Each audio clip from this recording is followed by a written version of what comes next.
সকালবেলার অনুভূতি মানে আমি সিনেমা হলে ঢুকতে যাব আমার হাত পা কাঁপছিল যে আমি ফার্স্ট ডে ফার্স্ট শো মানে আমার একটা ড্রিম ছিল যে সিনেমা হলে বড় পর্দায় আমি আমাকে দেখব এবং আমি যখন ঢুকছিলাম দর্শক ঢুকছিল ফ্যামিলি একসাথে টিকিট করে ঢুকছিল সিনেমা দেখার জন্য সবার মাঝখানে গিয়ে আমি বসেছি দুইটা সিট খালি ছিল মাঝখানে বসে তাদের রিয়াকশন দেখছিলাম যে কেউ কারোর সাথে কথা বলছে না মানে সোজা তাকিয়ে আছে আমার কাছে ফোনে ছবি তোলাও আছে মানে এরকম তাকিয়ে দেখছে মানে আমি মুগ্ধ হয়ে গিয়েছিলাম একটুক্ষণের জন্য তবে আমি বেশিক্ষণ দেখতে পারিনি 20 মিনিট দেখে চলে এসেছি যেহেতু আমাকে এখানে আসতে হবে আপনাদের সাথে দেখতে হবে বলতে পারেন যে আমার উঠে আসতে ইচ্ছে করেনি যে মানে ফার্স্ট ডে ফার্স্ট শো আমি হলে দাঁড়িয়ে আমার পোস্টারের সাথে ছবি তুলছিলাম এবং সবাই আমি নিজের টিকিট কেটেছি নিজে টাকা দিয়ে সো আমার রিলেটিভ আমার সাথে গিয়েছিল উনি বলছে করে দেবে আমি নো আমারটা আমি করব সো মানে কি বলবো এটা ভাষায় প্রকাশ করতে পারবো না নতুন গল্প আছে এবং তারেক আনাম স্যারের সাথে একটা নতুন মেয়ের কেমিস্ট্রি বা উনি হিরো হিসাবে এই জেনারেশনের মেয়েদের সাথে মানে মেয়ের সাথে বা আর্টিস্টের সাথে কীরকম বা যেহেতু নিষিদ্ধ ছিল এই নিষিদ্ধ গল্পটা কি আছে সেটার জন্য এটা দেখবে এবং আমি বলবো যে চলেন এখন দেখি প্রদর্শনীর অযোগ্য বলা মানে হচ্ছে যেটা আমাদের কালচারের সাথে যায় না এরকম কিছু সো আমি যতটুকু জানি এরকম কোনো কিছু ছিল না যেটা আমাদের কালচারের সাথে যায় না যদি এরকম কিছু হতো তাহলে তো আর সিনেমা হলে আসতো না কিছু ডায়লগ নিয়ে আপত্তি ছিল সেটা সেন্সার হয়েছে ওনাদের কাছে ভালো মনে করেছিলেন সো ফাইনালি এসেছে আমি হ্যাপি আমি পিছনের ওটা ভুলে গিয়েছি বলবো যে চলেন সিনেমা হলে ঢুকে যাই দেখে ফেলি দেখে রিভিউটা দিয়ে দিই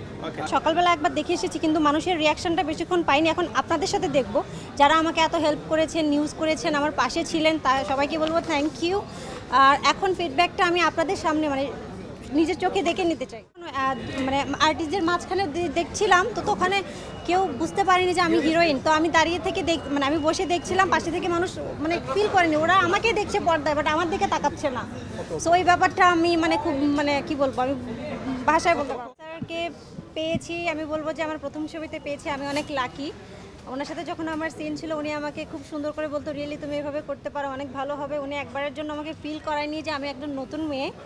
তো ওনার সাথে কাজ করে আমি অনেক কিছু শিখেছি থ্যাংক ইউ স্যার আমাদের যখন একসাথে কাজ হয়েছে আমি দেখতাম স্যার কি সুন্দর করে ডায়লগ ডেলিভারি দিতেন বা ওনার এক্সপ্রেশন উনি তাকাতো বা আমি যদি গিয়ে বলতাম স্যার আমি এটা এভাবে করছি বলে রিয়েলি তুমি এভাবে করতে পারো বা এটা ভালো হবে সো এই জায়গা থেকে বলবেন যে সামনে থেকে শিখেছি আমি মানে পাশে থেকে শিখেছি আমাকে পাবে একজন সাধারণ মেয়ে থেকে অসাধারণ মেয়ে হওয়া বা একজন মেয়ের স্বপ্ন পূরণের গল্প বা একটা স্টারের গল্প বলতে পারেন স্ট্রাগলটা আমার পুরো টিম ছিল ওনারা সবাই আমাকে সাপোর্ট করেছেন আমার ডিরেক্টর ছিল তারেক আনাম স্যার ছিলেন এবং সবাই মিলেই সাপোর্ট করেছে একটা টিম হিসাবে আমরা কাজটা করেছি আমি যে নতুন বা আমার এটা প্রথম ছবি এই ফিলটা কেউ করতে দেয়নি তো সেই জায়গা থেকে বলবো আমি লাকি আমি বলবো তার থেকে বেশি পেয়েছি আমি আসলে মানে থাকে না মানুষ মানে যখন কোনো কিছু বলতে পারে না মানুষ তখন চুপ হয়ে যায় আমার মানে মুহূর্তটা এখন এরকম যে আমি চুপ হয়ে গেছি মানুষ এত পছন্দ করেছে এবং আপনারা যখন অর্ধেক দেখে বলেছিলেন যে দুর্দান্ত হয়েছে আমার অভিনয় খুব ভালো লেগেছে আমি নতুন মনে হয়নি এই ব্যাপারটা আমাকে মানে কতটা খুশি করেছে এটা আমি ভাষায় বোঝাতে পারবো না তো এরকম অনেকই আছে বাস্তব গল্প বাট এই গল্পটার সাথে আমরা পরিচিত না এটা নতুন সিনেমার মাধ্যমে এসেছে সো বাস্তব না এটা একটা গল্প আমি এই যে বলবো আমি আগে যেটা বলেছি তারেক আনাম স্যার আমাকে একবারের জন্য ফিল করায়নি যে আমি নতুন এবং ওনার সাথে যখন আমার রোমান্টিক গান দেখেছেন আপনারা রোমান্টিক পার্ট সিন দেখেছেন কোনো একটা দৃশ্যের সময় উনি আমাকে ফিল করায়নি আমি নতুন একটা মেয়ে উনি আমাকে ওই সুযোগটা দিয়েছে এবং আমার ফুল টিম সাপোর্ট করেছে আমি স্পেশাল থ্যাঙ্কস জানাবো আমার ডিরেক্টরকে সেলিব্রিটি প্রোডাকশনকে এবং আই থিয়েটারকে আমাকে এত বড় একটি সুযোগ করে দেওয়ার জন্য অনেক প্রশ্ন ছিল এটা নিয়ে ইন্ডাস্ট্রির যে কোনো একজনকে নিয়ে আপনাদের এই প্রশ্নটা উঠেছিল সো আমি বলবো যে এই প্রশ্নটা ভ্রান্ত ধারণাটা মনে হয় আপনাদের এখন কেটেছে এটা ইন্ডাস্ট্রির ভেতরের গল্প বাট কারো কোনো স্টোরি নিয়ে কারো জীবন নিয়ে গল্পটা না এটা ইন্ডাস্ট্রিরই গল্প সো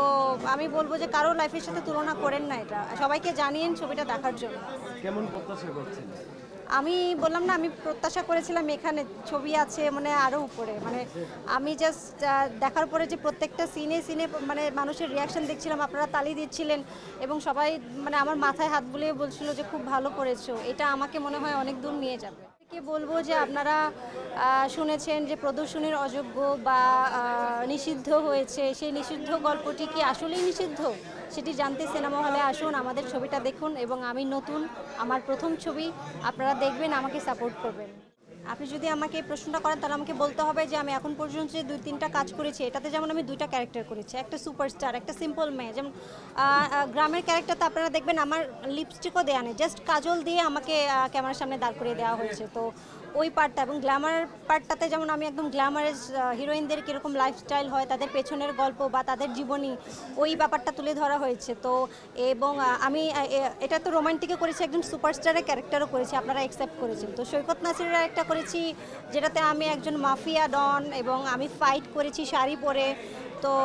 ওইটা খুব ডিফারেন্ট, ওইটা যেমন রেডি আছে ওইটাতে আমি অ্যাকশন করেছি। তো প্রত্যেকটা ক্যারেক্টারে আমি মনে করি যেটা আমি খাপ খাইয়ে নেওয়ার মতো বা আমি যেটা মানে কনফিডেন্ট যেটা আমি করতে পারবো সেটাই আমি করি। এবং আমি যদি মনে হয় যে দর্শক আমাকে এটা অ্যাকসেপ্ট করবে না, সেই স্ক্রিপ্টটাতে আমি আসলে মানে পছন্দ করি না। সো সেখান থেকে আমি খুব বেছে বেছে কাজ করতে চাই। আপনারা যেরকম এটা দেখে প্রশংসা করেছেন, আমি চাইবো যে এখন আমার দায়িত্বটা আরও বেড়ে গেছে আপনাদেরকে ভালো ভালো কাজ উপহার দেওয়ার। তো সবসময় আমার মাথায় থাকবে যে আপনাদেরকে যেন কখনো আমি হতাশ না করি। ভাইয়া, আপনারা যারা দেখেছেন আপনারা সবাই আমার প্রশংসা করেছেন। আমি বলবো যে ছবিটা, এই প্রশংসাটা আপনারা জানিয়ে দেন সবার মাধ্যমে, সবাই যেন ছবিটা দেখে এবং আমার জন্য দোয়া করে। Thank you so much. Thank you ভাইয়া।